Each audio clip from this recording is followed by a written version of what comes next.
सबको नमस्कार। लॉकडाउन 17 तारीख को लॉकडाउन में काफ़ी ढील दी गई थी। एक हफ्ता हो गया।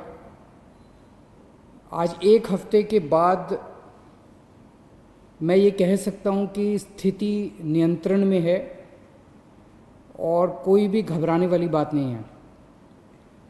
जब लॉकडाउन में ढील दी गई थी, हमें ये उम्मीद थी कि थोड़े से केसेस में बढ़ोतरी होगी। लॉकडाउन में ढील देने के बाद थोड़ी बढ़ोतरी हुई है, लेकिन चिंता की कोई बात नहीं है। मुझे चिंता तब होगी जब दो बातें अगर होंगी। एक तो ये कि अगर मौत का आंकड़ा बहुत तेज़ी से अगर बढ़ने लगेगा,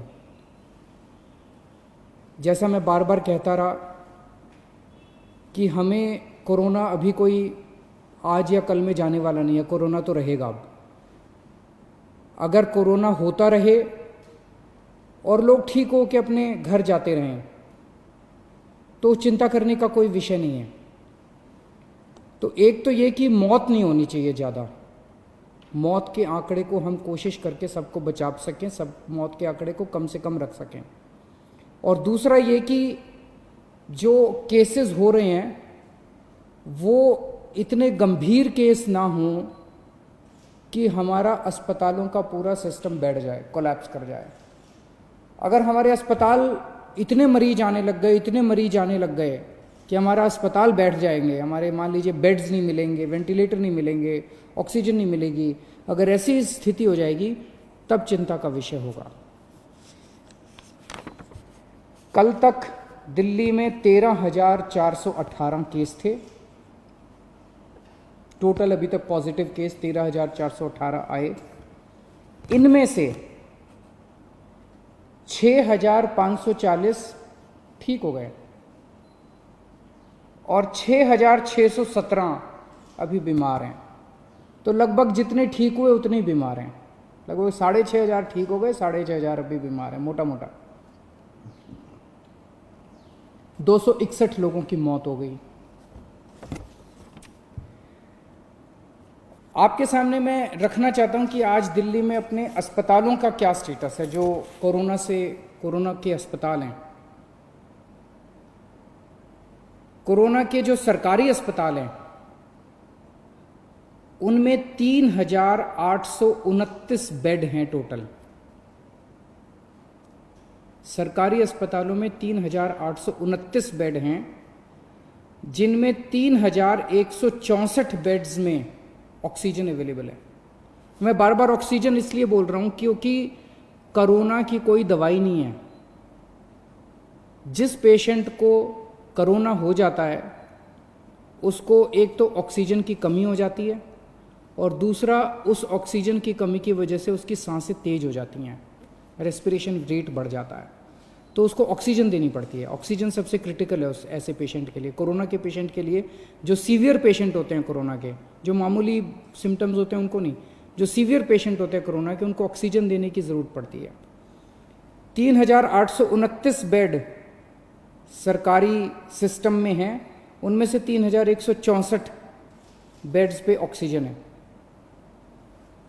3,829 में से केवल 1,478 बेड अभी ऑक्यूपाइड हैं। मोटे मोटे तौर पे अगर मैं कहूँ तो 4,000 बेड हैं, जिसमें से 1,500 बेड्स ऑक्यूपाइड हैं। 2,500 बेड्स अभी खाली हैं सरकार में। 1,500 बेड्स ऑक्यूपाइड है, 2,500 बेड अभी खाली हैं। सरकार के पास 250 वेंटिलेटर हैं, उनमें से केवल 11 वेंटिलेटर अभी यूज़ हो रहे हैं।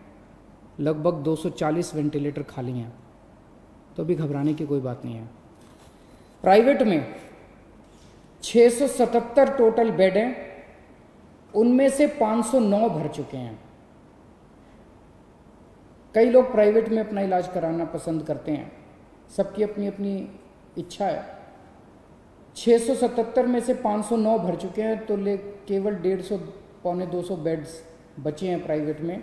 इसीलिए कल सरकार ने कल ऑर्डर जारी करके दिल्ली के 117 प्राइवेट अस्पतालों में ऑर्डर जारी कर दिए कि 20% उनको अपने बेड कोरोना के लिए रखने पड़ेंगे। तो इससे प्राइवेट सेक्टर के अंदर जो प्राइवेट अस्पताल हैं उनके अंदर लगभग 2000 नए बेड्स आज से अवेलेबल हो गए हैं। अभी तक 677 बेड थे, अब 2000 एक्स्ट्रा बेड प्राइवेट सेक्टर में अवेलेबल है। तो प्राइवेट में अगर कोई अपना इलाज कराना चाहता है, ज़रूरी नहीं है, जैसा मैंने कहा कि सरकार में 2500 बेड खाली हैं, लेकिन अगर फिर भी कोई अपना प्राइवेट में इलाज कराना चाहता है तो आज से 2000 और बेड प्राइवेट सेक्टर के अंदर अवेलेबल हो जाएंगे। आज प्राइवेट सेक्टर के अंदर 72 वेंटिलेटर अवेलेबल हैं, जिसमें से केवल 15 वेंटिलेटर यूज़ हो रहे हैं। तो मोटे मोटे तौर पे आज की डेट में प्राइवेट और सरकार मिला के 4500 बेड्स हैं, जिसमें से लगभग 2000 बेड्स इस्तेमाल हो रहे हैं, 2500 बेड्स अभी भी खाली हैं। आपकी जानकारी के लिए बता दूं कि मोस्टली केस जो कोरोना के अभी आ रहे हैं वो माइल्ड हैं, थोड़ा सा बुखार है, थोड़ी सी खांसी है, या कईयों को तो कुछ भी नहीं है, पता ही नहीं चलता उनको कि कोरोना है। वो तो टेस्ट करा तो पता चला कि कोरोना है, कोई सिम्टम नहीं है। अधिकतर केस ऐसे आ रहे हैं जिनको फिर अस्पताल में एडमिट करने की ज़रूरत नहीं होती, उनको हम घर पे ही रखते हैं। और मेरी एक टीम है जो डेली उन लोगों से घर पे बातचीत करती रहती है, उनके परिवार के लोगों से बातचीत करती रहती है, उनको सलाह देती रहती है। ये नज़र रखते रहते हैं हम लोग कि कहीं अगर वो बढ़ गया उनका कोरोना तो उनको फिर अस्पताल में शिफ्ट कर देंगे। जैसे आज दिल्ली के अंदर 3314 लोगों का घर पे इलाज चल रहा है, लगभग 2000 लोगों का अस्पताल में इलाज चल रहा है और 3314 लोगों का घर पे इलाज चल रहा है। जैसा मैंने बताया कि हमने प्राइवेट में कल ऑर्डर कर दिए 117 अस्पतालों के अंदर, अब 20% कैपेसिटी उनकी, 20% बेड कोरोना के लिए होंगे। इसी तरह से अगले 3-4 दिन के अंदर हम जीटीबी हॉस्पिटल को तैयार कर रहे हैं। जीटीबी हॉस्पिटल के 1500 बेड्स, सबको ऑक्सीजन बेड्स बना रहे हैं, और जीटीबी हॉस्पिटल के 1500 और बेड्स हमारे कोरोना के लिए तैयार हो जाएंगे।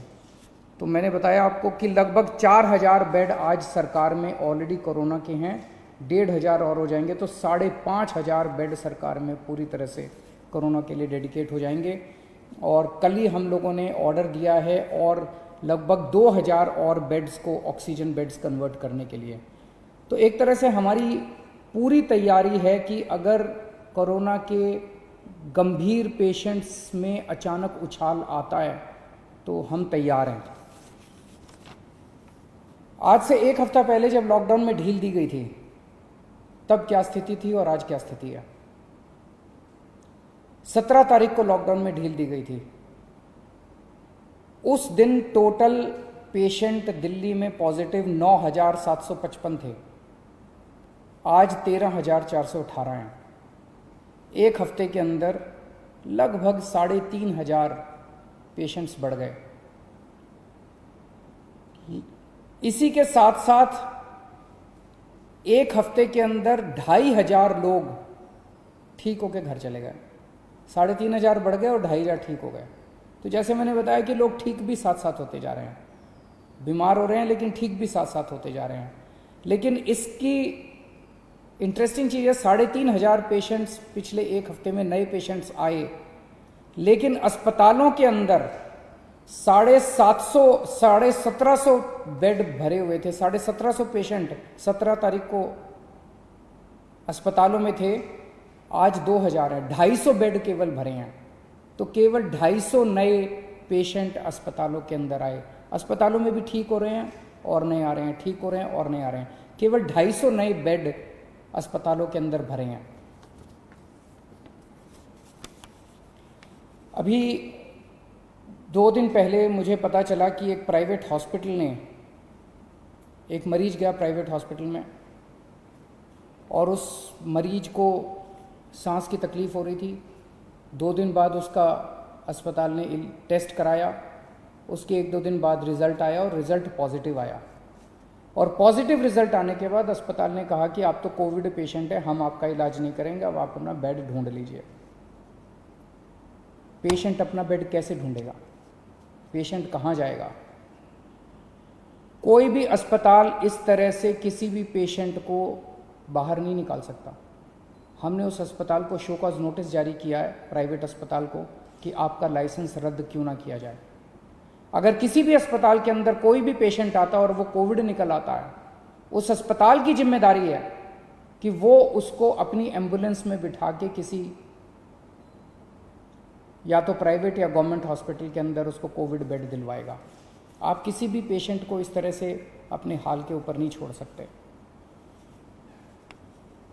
एक जो मेरे सामने पता चला कि जो लोगों को तकलीफ़ कई बार आती है, जैसे मैंने अभी बताया, हमारे पास सरकार में अभी 2500 बेड खाली पड़े हैं और अब 2000 प्राइवेट सेक्टर में भी बेड खाली मिल होंगे, 4500 बेड खाली हैं। लेकिन लोगों को पता नहीं चलता किस अस्पताल में बेड खाली हैं, लोगों को पता नहीं चलता कहाँ जाएं। तो इसके लिए अब हम एक सिस्टम बना रहे हैं, 2-3 दिन के अंदर सिस्टम आपके सामने लाएंगे, जिसमें अगर कोई भी कोविड का सीरियस पेशेंट है और उसको बेड चाहिए, उसको एडमिशन चाहिए, उसको तुरंत पता चल जाएगा कि मुझे कहाँ जाने की ज़रूरत है। इसका पूरा सिस्टम बना रहे हैं और 2-3 दिन के अंदर ये पूरा सिस्टम बना के मैं आपके सामने आऊँगा। फ़िलहाल जैसे मैंने बताया कि दिल्ली के अंदर स्थिति नियंत्रण में है, केसेस थोड़े बढ़ रहे हैं, मैं मानता हूँ केसेस थोड़े बढ़ रहे हैं, लेकिन जितने केसेस बढ़ रहे हैं मोस्टली माइल्ड सिम्टम वाले हैं, एसिम्टोमेटिक हैं, उनका घर में ही इलाज चल रहा है, उनकी भी हम देखभाल कर रहे हैं और जो पेशेंट्स हॉस्पिटल में आ रहे हैं उनका भी हम पूरा ख्याल रख रहे हैं। बहुत बहुत शुक्रिया।